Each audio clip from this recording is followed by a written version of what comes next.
Hello বন্ধুরা, আজকে আমি তোমাদেরকে দেখাবো আমার রুটি বানালে কেন অতটা নরম হয়। আর আমি আটা কি দিয়েই বা চালি। কি ভাবছো, বাড়িতে চালনি নেই? তাতে কি হয়েছে, এই ছোট্ট টিপস একটু করে দেখো, রুটি হবেও খেতে খুব ভালো আর নরম। এই একটা গামলা নিয়ে নিলাম। বাড়িতে চালনি নেই তো কি হয়েছে, ঠিক হয়ে যাবে। একটুখানি টেকনিক আর একটু বুদ্ধি খাটাও, ব্যাস। এভাবে ভালো করে মুখটা কভার করে দিয়ে উল্টে নিয়ে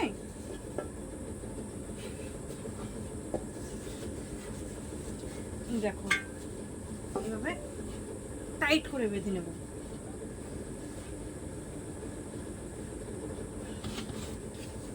ফির আবার এই যে কর্নারটা, এটা ধরে টেনে আবার এটার সঙ্গেই বেঁধে দেবো।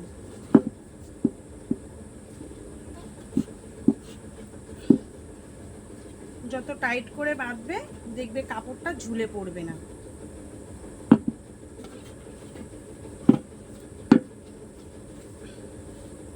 এই সাইডটা ঠিক একইভাবে টেনে এভাবে বেঁধে দেবো।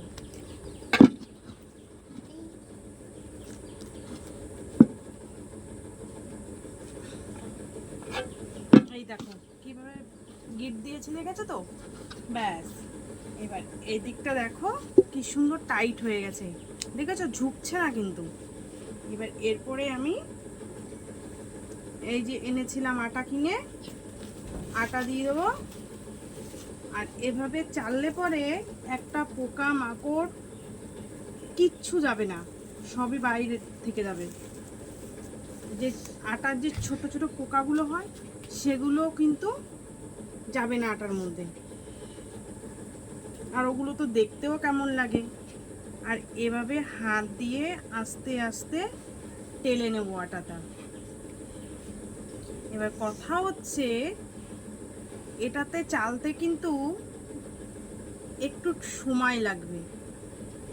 চালনির মতন কিন্তু তাড়াতাড়ি হবে না, একটু সময় লাগবে, একটু ধৈর্য ধরে চালতে হবে।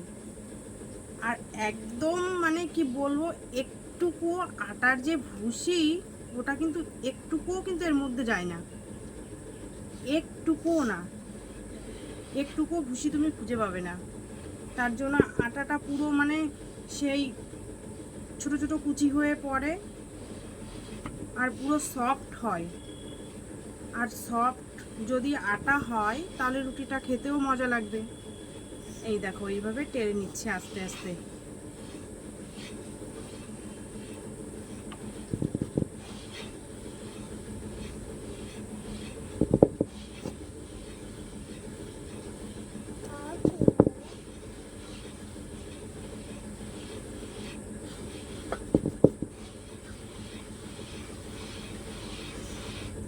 আতার ওই যে পোকা মানে বাতি ঢুকেছে, ও আতার পোকা। ব্যাস, এই দেখো টেলে নিলাম। আবার আরেকটু দিয়ে নেব, বেশি না। কালকে রাত্রে একটু আটা আনতে বলেছিলাম তোমাদের দাদাভাইকে, তো ওই 1 কেজি মতন লুজ আটা এনেছে।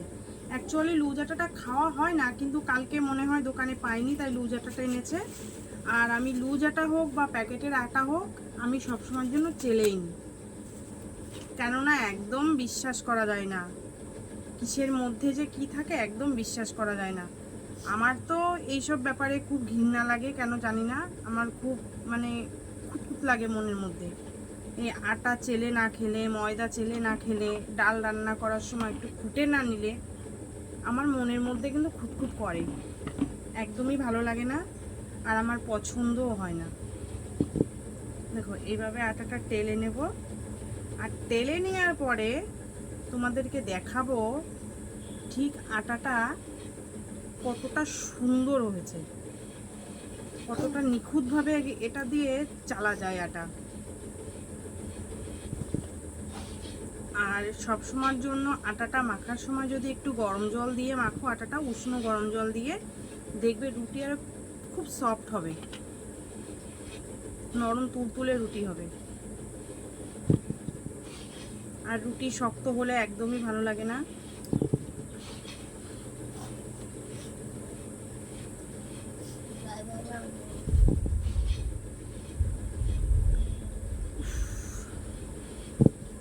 প্রচন্ড গরম দিচ্ছে, অবস্থা দেখো, ঘেমে ঘুমে কি একসার হয়ে যাচ্ছে। পোকা বেরিয়ে গেছে।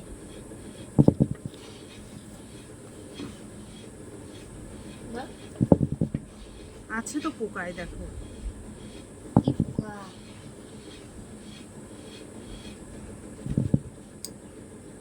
নে নে রাখতে হবে।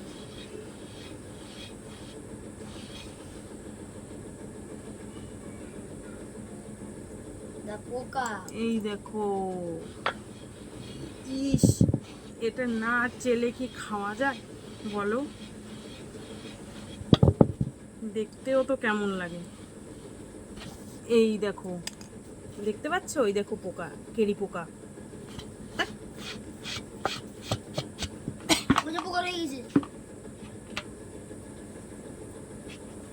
আর এটা হচ্ছে আগের আটা, মানে এটা চালাই ছিল, কিন্তু কোটোর মধ্যে ছিল, কোটাটার মুখটা আটকানো হয়নি, আর পুরো পিঁপড়ে ধরে গেছে, তাই একটুখানি চেলে নি। পিঁপড়েটাও যাবে না কিন্তু নিচে, একদম পুরো একদম ফ্রেশ আটা।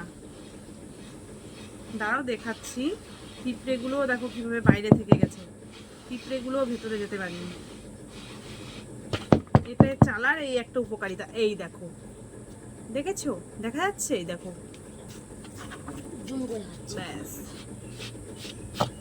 এবার তোমাদেরকে খুলে দেখাচ্ছি। তোমরা চাইলে ছোট পাত্রতেও এভাবে বেঁধে নিতে পারো। আমি তো বড় পাত্রতেই নিই, কেননা ওই ঘন ঘন মানে বারবার করে খোলার থেকে একটা বড় জিনিসে নিলে পরে কি হয়, বারবার খোলাটা লাগে না। আর বারবার খোলা লাগানো একটা বিরক্তকর জিনিস। আর আমি তো আটা এভাবেই চালি, তোমরা না হয় একটু চেলেই দেখো। বাপরে, কিভাবে আটকেছি! ব্যাস, এই দেখো খুলে গেছে। খোলাটাও অতটা ঝামেলা না, বাঁধাটাও অতটা ঝামেলা না। দেখাও। আর এই দেখো, পুরো দেখো কি সুন্দর আটা, দেখো, দেখেছো? একটু ভুসি নেই এতে, আর এর রুটি বানালে যা হবে না।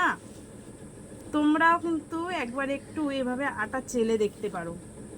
যাদের বাড়িতে চালনি নেই, তাহলে আর কোনো ভাবনার কোনো জিনিস নেই যে কিসে চালবো, এভাবে চেলে নি। ও হ্যাঁ, আর একটা কথা, কোনো সুতির ওড়নায় কিন্তু হবে না, কোনো জর্জেটের কোনো ওড়না বেঁধে এভাবে চেলে নেমে দেখবে খুব সুন্দর আটা পাবে। গামছা হবে না?